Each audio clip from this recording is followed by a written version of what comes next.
Hinayon nang nabuksan sa Land Bank ang automated teller machine nga gipahimutang kilid sa public terminal nga niya sa merkado publiko. Una pa kini hinayong gi-activate, giblisingan una pinagi ni Reverend Father Ranolfo Salisi aron sa tinguhang malahotayong serbisyo.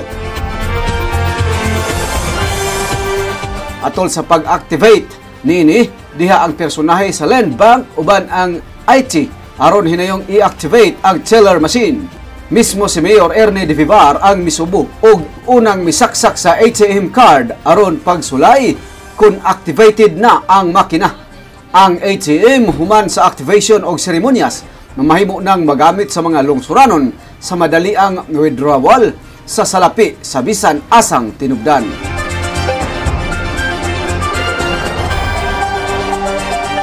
Mahimo na usab magamit sa 24/7 ang ATM sa Land Bank gawas lamang kung adunay offline sa maong kagamitan sa cash withdrawal.